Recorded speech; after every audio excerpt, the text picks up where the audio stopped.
आगे का पैराग्राफ है, आज के जीवन में धन ही जीवन का नियंत्रक परिबल बन गया है, अतः आज के मनुष्य की वृत्ति व प्रवृत्ति दोनों ही भ्रष्ट हो गई है।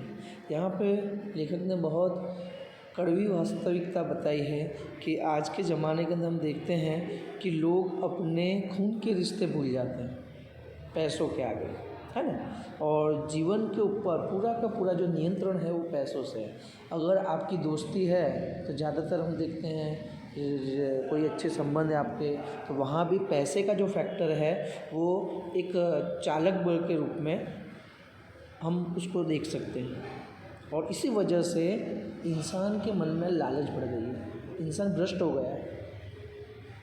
हमारे जो भारत की संस्कृति के नैतिक मूल्य थे वो पतन की ओर जा रहे हैं। अमीर को और अधिक अमीर बनने के लिए धन की प्यास है, जबकि गरीब को अपना तन ढकने के लिए रुपयों की ज़रूरत है। देखो, ये एक कड़वी सच्चाई है हमारे देश की। गरीब स्वयं खून पसीना एक करके धन कमाता है, जबकि अमीर दूसरों को उल्लू बनाकर धन कमाता है। यदि गरीब अपने गहने को संभाल सके तो उसका गहना तो केवल स्वाभिमान ही है ना। देखो, बहुत बड़ी बात यहाँ पे बताई है। आज हम देखते हैं कि हमारे देश की जो संपत्ति है उसके अंदर इतना असंतुलन हो चुका है कि आज गरीब उसके पास रोटी कपड़ा और मकान तक नहीं है ना, और जो अमीर है वो इतना अमीर हो रहा है, इतना अमीर हुआ है। और आज जो सरकार की जो भी सरकार के अंदर बैठे हुए जो लोग हैं उनकी पॉलिसी भी कुछ इसी तरह की है कि अमीर और अमीर हो रहे हैं। कॉरपोरेट जो जगत है उसको नेता लोग और जो नई पॉलिसी है देश की वो सपोर्ट करें। पहले का ज़माने के अंदर ये होता था कि भाई देश के अंदर हरित क्रांति और श्वेत क्रांति कब आई, तो किसानों को गवर्नमेंट की तरफ से सपोर्ट दिया गया। देश को उन्नति के लिए लोगों का जीवन धोरण अच्छा हो, ऊपर आए, विकास हो, उसके लिए काम कर। लेकिन आज हम देखते हैं तो एक बाहरी बनावटी जाल बनाया गया है, लोगों को उस चकाचौंध रोशनी से, है ना, लोगों को चला जा रहा है। और अगर हम कड़वी सच्चाई अंदर की चीज़ देखें, सच्चाई देखें, वास्तविकता देखें तो बिल्कुल अलग है। तो गरीब के पास सिर्फ अपना स्वाभिमान, अपनी ईमानदारी बची है। और लोग आज पैसों के लिए इतने गिर चुके हैं अमीर बनने के लिए ना। हम देखो, वो प्यास कभी बुझती ही नहीं, हम देख सकते हैं। और समाज के अंदर एक खाई पैदा हो चुकी है अमीर गरीब की। आगे का पैराग्राफ है, जब तक पैसे की खोज नहीं हुई थी तब तक मनुष्य अंदर से अमीर था, है ना। पहले तो साटा पद्धति थी, चीज़ के बदले में चीज़ देनी। इस वजह से इंसान अमीर हुआ करते थे दिल से। एक लेखक की शब्द ध्यान देने योग्य है। वह कहता है, सहृदयता, आत्मीयता, आशा, उल्लास तथा प्रेम ही वास्तविक धन है। ये अंडरलाइन करना है, परीक्षा में पूछा जाता है। इस पृथ्वी के एक छोटे से अंश को पाने के लिए मुझे इतना सख्त परिश्रम करने की आखिर क्या आवश्यकता है। समग्र पृथ्वी तो मेरी है। अगर कायदे कानून की भाषा में यह पृथ्वी किसी और की कहलाती है तो इसमें इतनी ईर्ष्या क्यों करनी चाहिए। देखो, बहुत बड़ी बात यहाँ बताई है। देखो कि भाई अगर हम एक दार्शनिक सोच रखें तो ये दुनिया, है ना, फानी है और हम यहाँ पे एक छोटे से अंशकालीन समय के लिए यहाँ पे आए हैं ना। दुनिया में न जाने करोड़ों लोगों ने यहाँ पे जन्म लिया है और करोड़ों लोग वहाँ से ख़त्म होके एक अलग दुनिया में जाए, तो क्यों इतनी खींचतान एक छोटी सी ज़मीन के टुकड़े के लिए। आज हम देखते हैं कि देश दूसरे देश से लड़ता झगड़ता रहता है ना, और उस देश की कश्मकश के अंदर न जाने कितने लाखों लोग जो हैं वो, है ना, अपने प्राणों की आहुति दे रहे हैं। लोगों को एक जगह से दूसरी जगह हिजरत करनी पड़ती है ना, दूसरी जगह पे तंबुओं में, झोंपड़ों में रहने के लिए मजबूर है। क्यों? आके एक साम्राज्य के लिए, एक दिखावा, एक सत्ता बनने के लिए, पावर बनने के लिए। न जाने अब कितने इंसानों की कत्लेआम हो चुकी है। तो यहाँ पे वही बात बताई गई है कि इतनी ईर्ष्या क्यों है हमें, और इतनी संपत्ति प्राप्त करने की भूख क्यों है, समझ नहीं आता। जो चीज़ हमारे में है ही नहीं उसके लिए इतना शोर, इतना युद्ध, इतने लोगों को मार काट क्यों, इतनी हिंसा क्यों। तो लेखक ने अपने बहुत ही पॉजिटिव विचार यहाँ पर रखे हुए हैं जिस पर हमें ध्यान देने की ज़रूरत है। आगे है, यह उसी की संपत्ति है जो इसका उपयोग कर पाता है। अतः संपत्ति के मालिकों से मुझे क्यों ईर्ष्या करनी चाहिए। मैं रेल का किराया देकर देश भर की सैर कर सकता हूँ। मेरा मन हो तो ताजगी भरी सुंदर हरी घास, छोटे बड़े पौधे, मैदानों में लगे कीर्ति स्तंभ तथा सुंदर बारीक कारीगरी वाले शिल्प व सुंदर चित्रों का आनंद ले सकता हूँ।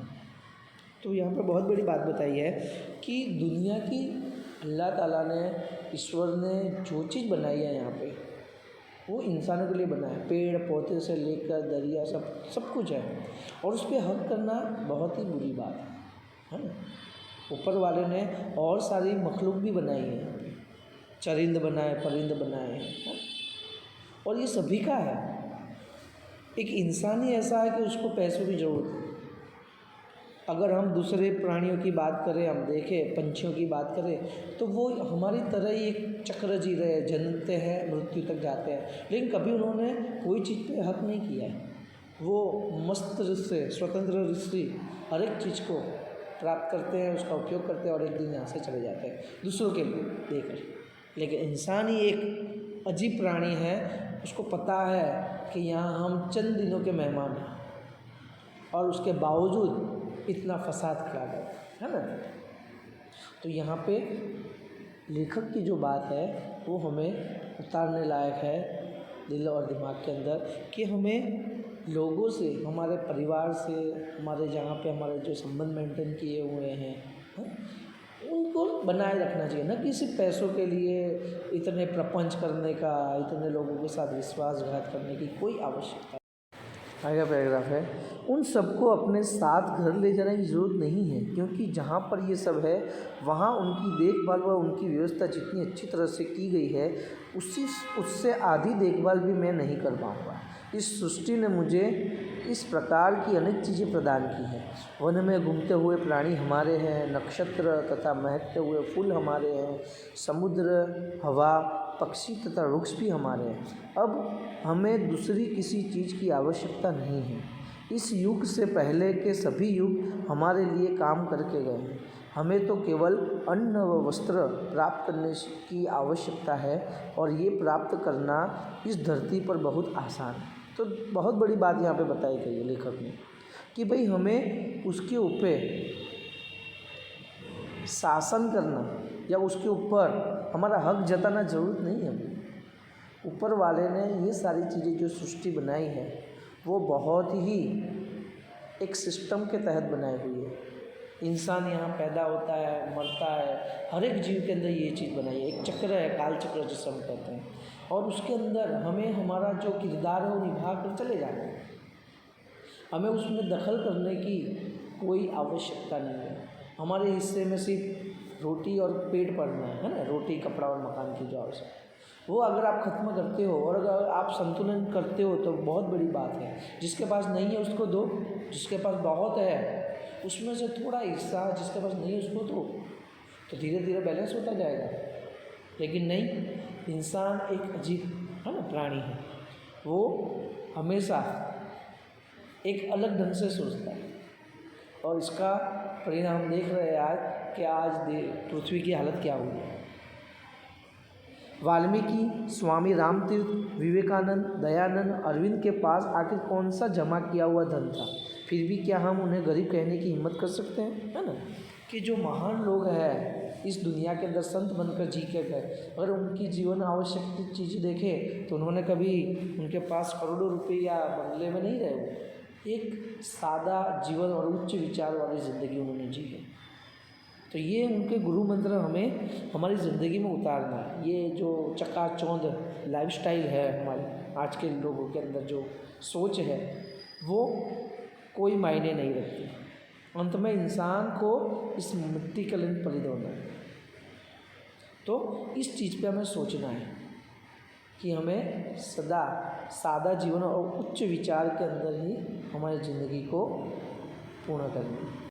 आगे पैराग्राफ है, भाग्य की सृष्टाओं में जॉन डंकन नामक एक स्कॉटलैंड के निवासी बुनकर के गरीब पुत्र की अमेरिका एक उदाहरण, प्रेरणादायक उदाहरण है। ये अंडरलाइन करना है, परीक्षा में पूछा जाता है कि किस तरह डंकन एक गरीब में से अमीर हुए। और अमीर होने के पीछे कितना उनकी ज़िंदगी के अंदर संघर्ष का सामना हुआ। तो बहुत ही सुंदर कहानी है ये, देखते हैं हम आगे। जॉन बिल्कुल अनपढ़, संकुच दृष्टि का, अशक्त, कुबड़ा तथा आर्थिक दृष्टि से कंगाल परिवार का पुत्र था। जब वह अपने मोहल्ले में से गुजरता था तब बच्चे उसे चिढ़ाते थे, बहुत बार तो पत्थर भी मार दिया करते थे। उसने ढोर चराने का काम शुरू किया तो उसके मालिक ने भी उसके के साथ अत्याचार किया, है ना। कि भाई इंसान जब प्रगति के पन पे आता है या एक सफलता का शिखर सैर करता है तो ऐसे ही होता, न जाने उसने अपने भीतर कितने जख्म खाए हुए होते हैं। तो कुछ इसी तरह डंकन की भी स्थिति थी कि वो बहुत ही अनपढ़ और शारीरिक अक्षमता, दूसरी चीज़ वो बहुत ही आर्थिक रूप से भी पिछड़े हुए थे, लेकिन फिर भी उन्हें शुरुआत की ढोर चराने से, और मालिक का भी अत्याचार उनके ऊपर बहुत था, फिर भी वो हिम्मत नहीं हारी उन्होंने। आगे है, कभी कभी जॉन कपड़ों को निचोड़ते निचोड़ते ठंड में कांपते कांपते पूरी रात गुजार देता।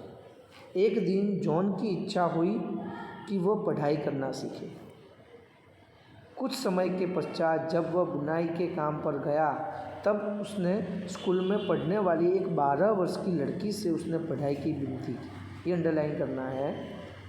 और जब ठंड में वो कांपे तो उन्होंने सोचा कि भाई इतनी संघर्ष, आगे की लाइफ में क्या होगा, मजदूरी करते करते ही मर जाऊंगा क्या। उन्होंने अपने दिल में ठाना कि नहीं, मुझे पढ़ाई करनी चाहिए, और उन्होंने स्कूल के अंदर एक 12 साल की लड़की के से विनती की कि वो उसको सिखाए। 16 वर्ष की उम्र में जॉन ने मूल अक्षर सीखने शुरू किए और इसके बाद तो वह खूब जल्दी से लिखना पढ़ना सीखता गया। देखो, कहता है ना कि अगर आपने मन में ठान लिए, दृढ़ संकल्प किया है, तो आप उस ऊंचाइयों को छू सकते हैं, उस लक्ष्य को प्राप्त कर सकते हैं। डंकन ने भी यही किया कि धीरे धीरे उन्होंने पढ़ना लिखना मूल अक्षर से शुरू किया और जल्द ही वो पढ़ना लिखना सीख गए। पहले से जंगल में इधर उधर भटकने के कारण उसे वनस्पतियों की काफ़ी अच्छी जानकारी थी, और साथ में वो जंगल में और आसपास जब वो गाय और पशु चराने जाते थे तो उसको उस जंगल की वनस्पतियों की अच्छी खासी जानकारी थी। उसने वनस्पति शास्त्र का एक ग्रंथ खरीदने के लिए 5 शिलिंग जमा करने के लिए खूब जी तोड़ मेहनत से काम किया तथा वनस्पति शास्त्र का गहरा अध्ययन करके उस विषय का पंडित बन गया। देखो कि इंसान की ज़िंदगी में क्या से क्या, कौन से मोड़ आएंगे हमें पता ही नहीं है, लेकिन हमें डटे रहना है, खूब मेहनत करनी है, मेहनत के बिना कुछ नहीं है। और उस वनस्पति शास्त्र की बुक खरीदने के लिए, पुस्तक खरीदने के लिए 5 शिलिंग, वो टाइम का वहाँ का चलनी, जो स्कॉटलैंड का जो चलनी नाणा है वो बताया है यहाँ पे, जिस तरह हमारे पे रुपया है वहाँ पे शिलोंग चलते हैं। तो उस शिलोंग को जमा करने के लिए उसने रात दिन एक कर दी, और वो उस पुस्तक के जरिए उसने इतना अध्ययन किया कि वो वनस्पति शास्त्र के अंदर पंडित हो गया। अब उसे पढ़ाई में इतनी अधिक रुचि हो गई थी कि 80 वर्ष की वृद्धावस्था में भी एक पौधे को प्राप्त करने के लिए उसने 12 मील की पैदल यात्रा की थी। देखो, और पढ़ते पढ़ते वो इतने महान पंडित हो गए कि वो 80 साल की उम्र में भी एक सिर्फ पौधे के रिसर्च के लिए, शोध के लिए, उसके बारे में जानकारी के लिए 80 साल की उम्र में कितने चल गए, वो 12 मील चल गए, यानी 18 किलोमीटर आज के। उसका शरीर दुर्बल था और जीर्ण शीर्ण पहनावा, पर उसके दिमाग की करामत अद्भुत। एक बार उसे एक अमीर आदमी मिला। जब उसे पता चला कि बाहर से एकदम साधारण सा दिखने वाला जॉन वनस्पति विज्ञान का महापंडित है तो वो इस पर फिदा हो गया। उसने उसका जीवन चरित्र अखबार में छपवा। उसके बारे में पढ़ कर बहुत से लोग ने जॉन के पास काफ़ी बड़ी बड़ी रकम के चेक भेजे, परंतु उसने इस धन को अपने लिए प्रयुक्त नहीं किया। और अपने वसीयतनामे में लिखा, मुझे प्राप्त सारी धनराशि का उपयोग गरीब विद्यार्थियों के प्राकृतिक विज्ञान के अध्ययन के लिए किया जाए तथा उनको प्रोत्साहन देने के लिए स्कॉलरशिप तथा पारितोषिक भी दिए जाए। जॉन ने कीमती पुस्तकों का अपना ग्रंथालय भी आम लोगों के उपयोग के लिए दान में दे दिया था। तो ये महान लोगों की महानता होती है कि जॉन ने अपनी ज़िंदगी का जो संघर्ष किया, और जब एक व्यक्ति ने उनके जीवन चरित्र के बारे में पढ़ा, उनसे मुलाकात की, तो वो इतना उनसे प्रभावित हुआ कि उसने वो अखबार में छपवाए। और अखबार में छपने के बाद कई जो दानी लोग थे उन्होंने बहुत सारे पैसों की धनराशि के चेक भेजने शुरू किया। लेकिन जॉन का कैरेक्टर देखें, हम पात्र कहते हैं ना कि दुनिया में हम आए हैं तो अच्छे काम करने चाहिए जिससे लोग पूरी ज़िंदगी हमें याद करें।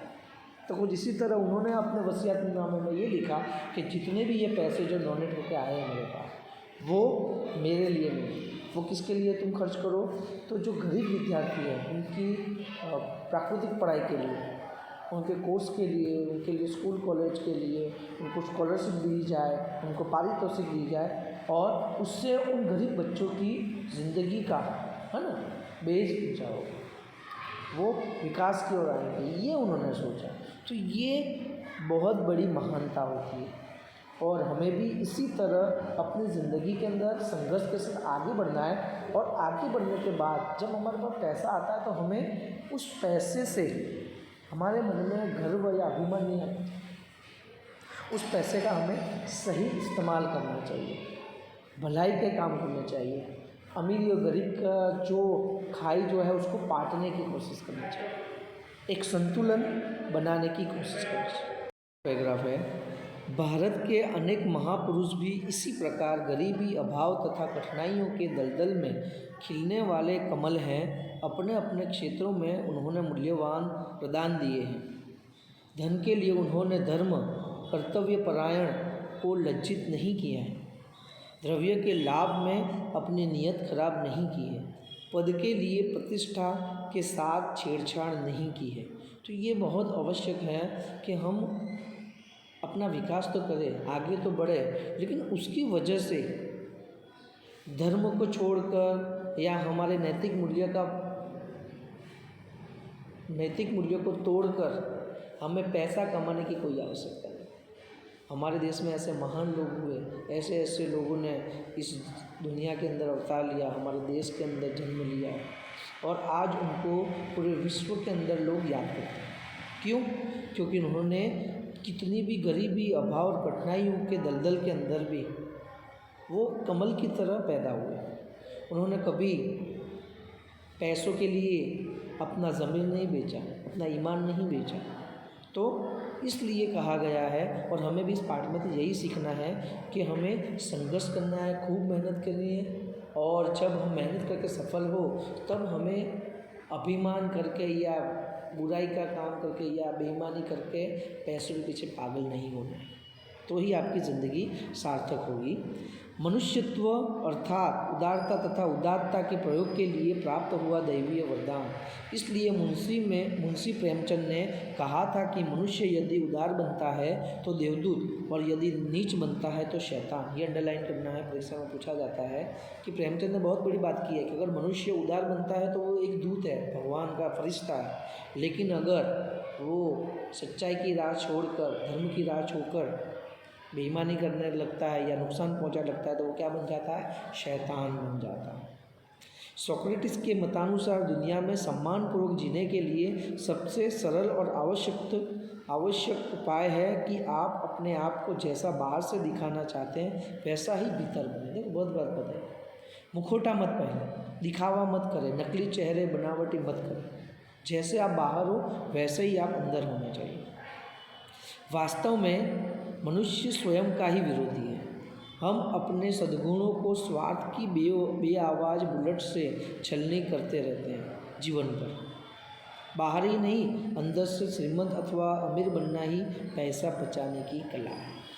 तो बहुत सुंदर ये पाठ था, हमें बहुत सारे सकारात्मक विचारों की तरफ लौटने का प्रोत्साहन दिया है। तो यहाँ पे आपका पाठ पूरा होता है, और इस साल का कक्षा 10 का जो कोर्स है वो भी यहाँ पे ख़त्म होता है। अस्सलाम वालेकुम, खुदा हाफिज़।